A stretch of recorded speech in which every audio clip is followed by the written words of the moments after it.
O Religare de hoje conversa com o coordenador do 26º Congresso Internacional da Soter, o jesuíta Geraldo Luiz de Mori. Mas, Geraldo, de que modo esse quadro que nós conversávamos no primeiro bloco, né, sobre as grandes transformações da compreensão que o sujeito tem de si mesmo, ele, de alguma maneira, fornece um outro quadro semântico, uma outra maneira de compreender a experiência de Deus? Eu acho que as próprias religiões já tinham essa dimensão de que a religião responde a uma busca do sujeito. Todas as religiões, eu acho que as grandes religiões, mas mesmo as religiões consideradas não grandes religiões, né, as diferentes tradições religiosas da humanidade, elas querem responder às grandes questões que tocam o indivíduo, não só questões radicais como a nossa origem radical, o nosso fim radical, mas também o dia a dia, o significado do dia a dia. Então, eu acho assim que na sociedade contemporânea, o indivíduo ele continua se colocando essas questões, né? E muitas vezes ele está sozinho, né? E a solidão, às vezes, levanta muitas questões para ele. Então, ele quer significar isso, né? E ele busca.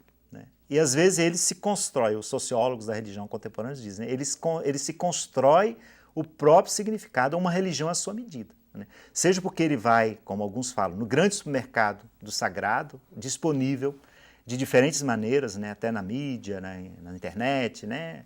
Ou basta ir na cidade, você vai, tem uma igreja ao lado da outra, quer dizer, ele vai pesquisando e vai encontrando uma coisa num lugar, uma coisa no outro. Então ele vai se construindo uma religião à sua medida, né? Para muitos ainda através das grandes tradições ou de outras tradições que ele vai fazendo uma espécie de mistura, né? de significados. Outros buscam naquilo que alguns autores chamam uma espiritualidade laica, né? Então tem muita busca espiritual hoje em dia. É muito impressionante. Os congressos da Soter, por exemplo, tem grupos que refletem sobre a mística, a espiritualidade, né? E no Brasil tem muitos grupos que refletem sobre isso, mas não só no Brasil, mesmo em sociedades mais secularizadas como a Europa, há muita produção sobre essa questão da mística. E uma mística, alguns chamam até mística ateia, né? Eu acho muito interessante. Então, só para mostrar que o indivíduo, ele sempre quer dar sentido àquilo que ele vive. E ele vai encontrar isso nessa grande fonte de sentido que são as religiões. Inclusive, numa sociedade em que cresce a violência, nós falávamos isso algumas horas atrás, não é? Com o crescimento da violência na sociedade, as famílias, as pessoas demandam, né, um posicionamento mais claro sobre a pessoa humana, a formação humana, a dimensão espiritual do ser humano e de respeito em relação ao outro. Tudo isso faria parte desse anseio? Eu acredito que sim, né? Porque, por outro lado também, a sociedade que nós vivemos, como às vezes ela enfatiza muito o indivíduo, às vezes ela vai perdendo a referência do laço social, né? E claro que o indivíduo, ele precisa sempre do outro, nós não vivemos sozinhos, nós não somos ilhas, né?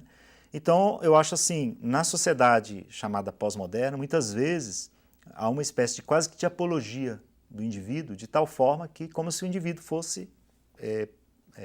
pudesse dar sentido à sua vida sozinho.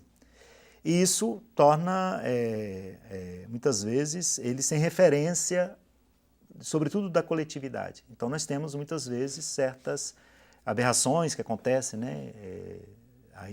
Porque o indivíduo perde também as referências, né?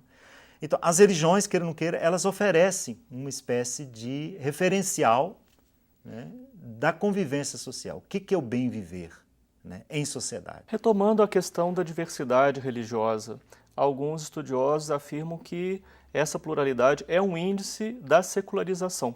Secularização não é só a separação igreja-estado, secularização não é só a indiferença ou a desafeição religiosa, ela é também manifesta nessa pluralidade de perspectivas religiosas. Como é que você avalia essa afirmação? Eu acho que concordo com você plenamente que a secularização se manifesta de diferentes maneiras e eu acho que uma das maneiras também é a escolha do indivíduo, né? E a escolha do indivíduo passa pela sua consciência. E eu acho que na sociedade que nós vivemos hoje, na sociedade contemporânea, isso é muito acentuado, né?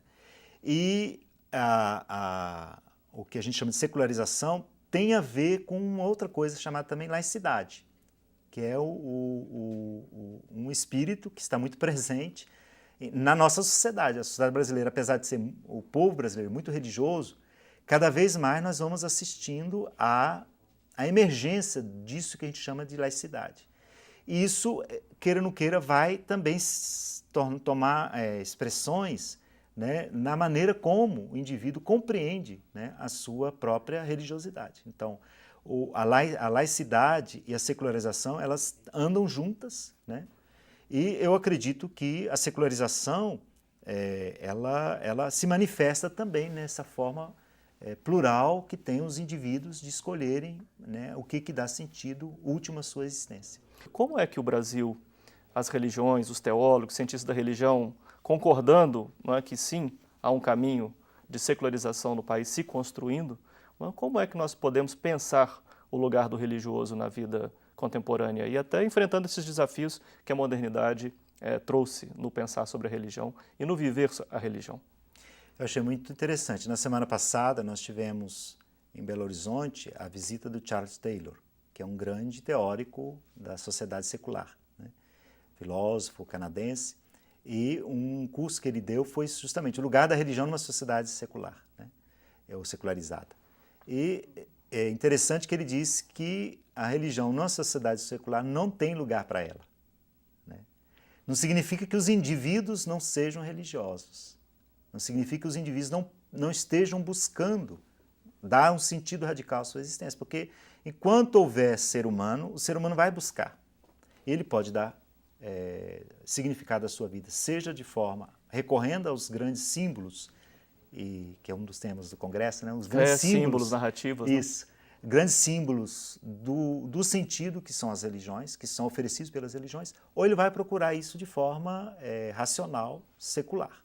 Né? Eu acho que isso, o que acontece no Brasil, temos as duas coisas ao mesmo tempo. Mas pode ser que muito disso que é o próprio pluralismo, que busca nas religiões, que está levando à saída de muitos das religiões, ou seja, das igrejas constituídas, leve a uma religião mais, como eu estava falando, do indivíduo, né, que ele mesmo vai dizer, olha, eu encontro significado do significado da minha vida a partir desse elemento, que eu pego aqui, que eu pego lá, que eu pego em outra tradição.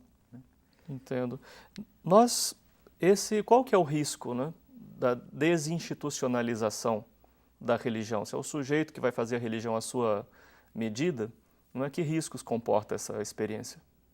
Eu acho que o risco, na minha opinião, ele tem a ver com o fechamento do indivíduo em acolher que ele sozinho não detém a verdade, né?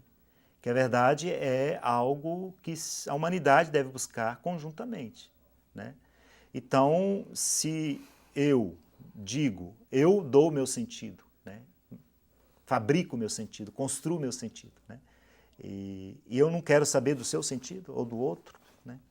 Então, é claro que isso vai fazer com que a sociedade vai se tornar cada vez mais uma sociedade onde a violência vai imperar, né? Então, para mim, o risco, né, da construção fechada, tá? Porque eu acho que tem muita gente que busca autenticamente, muitos indivíduos que estão buscando autenticamente, né, dar sentido à sua vida e às vezes desinstitucionalizados, né?